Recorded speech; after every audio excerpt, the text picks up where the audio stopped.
Film Stash's month of love. Hi, welcome to Film Stash. My name is Douglas Campbell. And my name is Stephanie Hitt. This is our final episode of Film Stash's month of love.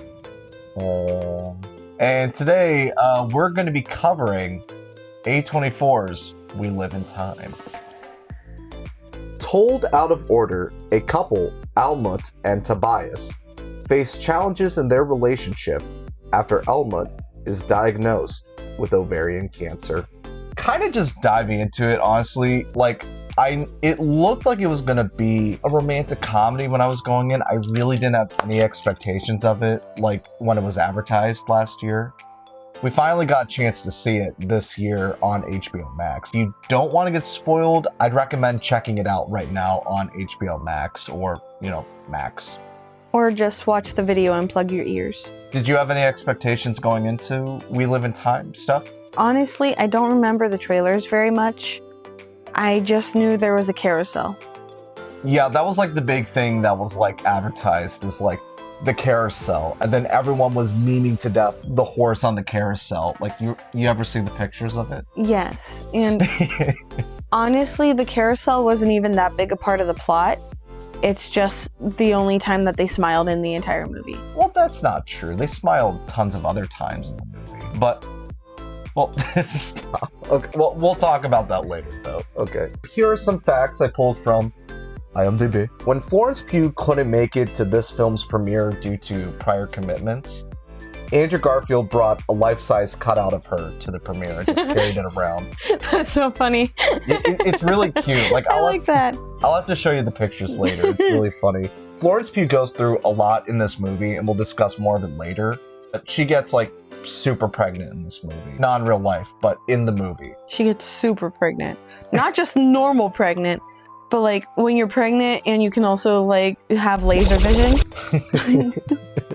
Because of those pregnancy scenes, she worked with her mother, sister, and a midwife to not fall into the cliches of moaning and groaning during birth. It seemed very genuine, yeah. Yeah. It felt really real. In movie and TV pregnancies, they're just I'm pregnant, and then they give birth, and they're oh! She was actually making other noises, and yeah. Her sister provided audio recordings of her birth breathing to help. That's not for the movie, though, but for her to copy. Yeah, for her to okay. kind of research and I guess mimic. Like I said, she's gone through a lot in the movie. Baby bump that she has in the movie whenever it's the full shot of her body, and she's also you see the pregnancy belly. Mm-hmm. It took 3 to 4 hours to put that prosthetic on. It looked so realistic. It really looked real. I really did Google if she was pregnant at the time, because I was that looks because it looks real. But often in movies and TV, it doesn't move right or something, or it doesn't sit exactly right. Yeah. This movie was very detail oriented. She went through 3 to 4 hours to apply the prosthetic on her stomach, but she did decide to shave her head whenever she started going through the cancer treatment. She actually shaved her head on film. When you were watching the movie and you see Andrew Garfield shaving her head, that's Andrew Garfield shaving her head. Yeah. It's kind of a crazy coincidence because I just got this haircut, and I'm not trying to be insensitive. It kind of fell in line. I'm sorry, Florence. We were halfway through the movie, and she shaved her head, and I just look at the TV, and I look at Doug, and I look at the TV, and I look at Doug. Before we dive further into the movie here, don't forget to share, and subscribe. Any help with this video or with this channel, it would be greatly, greatly appreciated. I kind of have a goal for this year. I want to try to get to possibly 350 subscribers by the middle of the year. But I do want to try to grow my subscribers, and I want more of you guys to join this little family we have online. If you can help us out, I would greatly appreciate it. We're family. Family. Family. Family. Family. Movie like any romantic comedy, or I guess this is more a romantic drama. I don't know why this is labeled a romantic comedy. It's not labeled a romantic comedy. It is. If you Google it, it says romantic comedy. It really works, and only works if I buy the two leads together as a couple. And I really, really liked Andrew Garfield and Florence Pugh together. They seem to have really good chemistry off of each other. Like, the relationship, even though like these are well-known and established actors, there was something that felt pretty genuine about it. It was a very good movie. They both played their parts very well. Obviously, Florence Pugh isn't a chef, right? Well, no, I think she does some cooking on the side. It was cool that she was able to make me believe that she was like a fancy professional chef like that. I liked how genuine it felt. And I think even with like the filming techniques, like they tried to make it feel the mundane. It embraced like the mundane that most people go through on a day-to-day life. Even with like the colors that they've had like throughout the house, show a color that like you would typically see but you don't think about. I think the color yellow was just like an intentional choice just to make it feel mundane, to make it seem more relatable. Like our room here is pretty yellow just by like the lamp alone, you know, minus that. You mean like their lighting was yellow? Yeah, like the lighting to most of the rooms were yellow. It was just highlighting the mundaneness of everything to try to connect it more and make it feel real. You think maybe the set designer just liked the color yellow? I mean, it's possible. I like the color yellow. Did you ever hear about back in the day when the Beatles were popular, people were always trying to find meanings in their songs, and the Beatles were like, we're just singing songs. You think I'm overdoing it? No. Well, that's how I felt. I felt like they just wanted to highlight this is like what a lot of people go through on a day-to-day basis, you know? Just like the highs and lows of a standard relationship. It didn't feel like a typical movie relationship, you know? Like, it's very slow. It being told out of order, you get the highs and the lows of the relationship. But there's not a lot of excitement that happens. It just feels like a typical relationship. So there isn't really a plot. It's just their life. There was no kissing in the rain. No kissing in the rain. It's giving birth in the bathroom. So now we're going into the mixed. What were you gonna say? It's not mixed. I felt personally that the movie got off to kind of an awkward start. Eventually I did understand that they were bouncing around in time and, you know, telling the story a little bit out of order. But like for the first 15 minutes, I was kind of like, what's going on? It almost seemed like a misdirect, like an intentional misdirect, because the movie starts with them kind of going through a bit of a rough patch, you know, trying to get pregnant and whatnot. But then it starts with how they met, but he gets divorced. So you think, oh no, he got divorced from Florence Pugh. I did think that they were getting divorced because it did jump to him signing divorce papers. And I'm like, okay, so they're getting divorced. And then come to find out that no, they're not getting divorced. Actually, they're not even married. They never got married. Just a little tough to understand. I was asking Doug questions. I'm like, did I miss something? I just wish that they had put, I don't know, something like some kind of better identifier. Are you saying that Florence Pugh's haircut changes wasn't enough to tell? Movie being told out of order, like, I was kind of perplexed by that at the beginning because I thought it would just be told like chronologically, you know? But I kind of think I understand what they were trying to do as the film progressed. With a relationship, like, there are equal amounts of highs and lows, and that's just how a standard relationship works. It's pretty equal, and they could come like back to back to back, kind of like that. It's not just straight happiness and then, you know, shit, you know. But if you show it like in order, it probably would have been just front-loaded happy stuff and then shit, which I don't think that's what they're trying to highlight. I feel like you read much more deeply into the movie than I did. I watched this movie on such a surface level, and here you are like, oh, the lighting, oh, the back and forth, oh, and I'm just like, I got bored halfway through.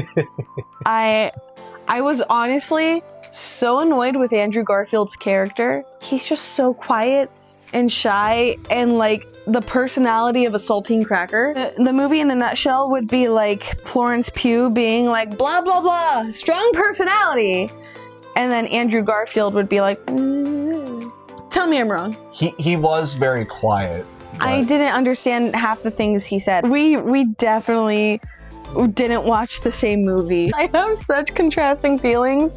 Like, even throughout the movie when we were watching it and you're like talking about it, and you're like, oh wow, look at that, I like that. And I'm like, I'm glad you like it.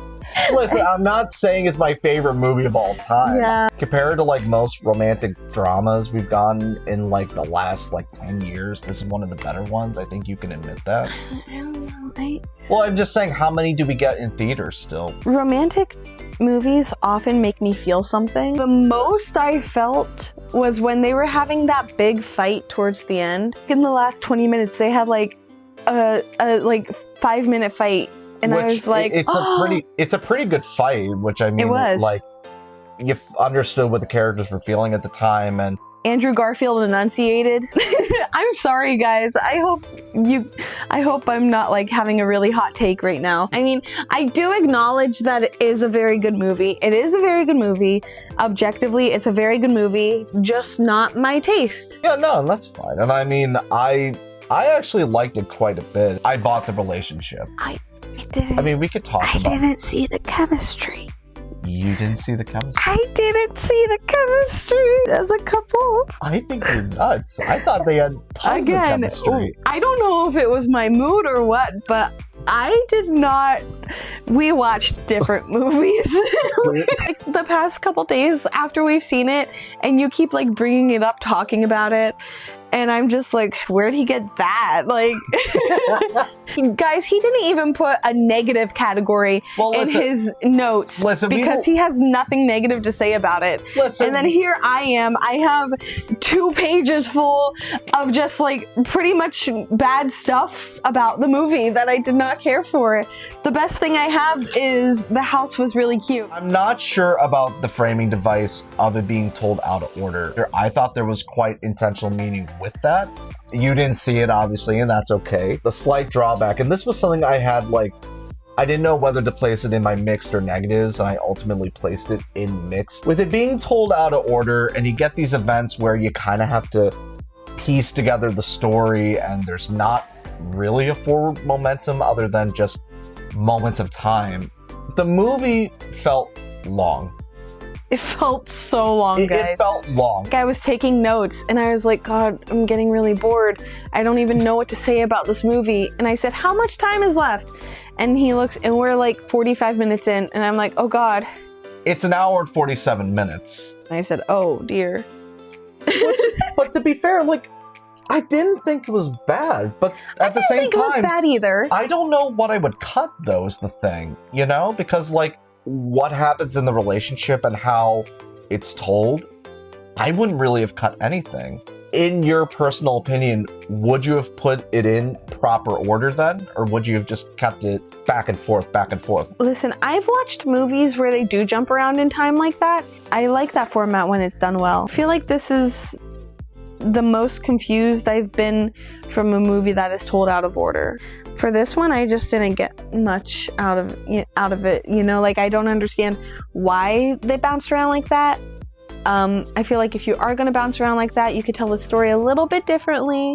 I understand the ending, that she was dead. I do wish it was a little more straightforward about it, though. Considering that they talked about, like, how people deal with grief, though, you know, how they got a dog, whether it's you get a dog to help a young child like understand and deal with grief. And again, I know you're gonna be like, this is the glass onion comparison, and I'm sorry. You don't really need to see the person dying, you know, like, know what happened. I know. It very much implied what it was. Point that they were trying to make, I feel, you get all these moments in time where you do get the highs and lows of love. Those little moments, they impact both people in the relationship. And if one of us were to go, that legacy would still be there. That joy that they brought would still be there, even if that person is gone, which you saw with, like, the proper way to crack an egg, or, you know, the dog being brought into the family. Even though she was gone, like, you kind of felt her presence there, just through, like, those little subtle things. And I thought, like, that was kind of the point. Life and love endure even when you're gone. Thought I would have liked this movie more. That's not to say I didn't enjoy the final product. Like, I had a pretty good time with it. I don't know, I've been going back and forth on the score here. I think I'm gonna go, I don't know, kind of after talking to you, I think you talked me into lowering my score. What? No! I gave it an 8 originally, but after talking it through with somebody, I think you are kind of right with like some of the characteristics of the relationship. I mean, I'm not dropping it a lot. Probably would give it a 7.5, really. Like, it could have done some things a bit better. I'm not sure about if the story format itself completely works. This isn't like a typical movie romance you would see. It's a lot more real, which I appreciate that. Which is why I am giving it a positive score as I am. I just think maybe... I don't know what they could have done with it maybe to make it a bit more streamlined. I don't know what I would give it out of 10 if I was looking at it from like a quality standpoint. I would probably give it like an 8 to an 8.5, but personally I probably give it like a 6. I don't think I would like to watch this again. I would probably play Mario Kart or something instead. And for this week's recommendation, Stephanie, what would you recommend if people liked We Live in Time? Well, Doug, if people like We Live in Time, I would recommend the film The Last 5 Years. It has Anna Kendrick, Jeremy Jordan, two wonderful people.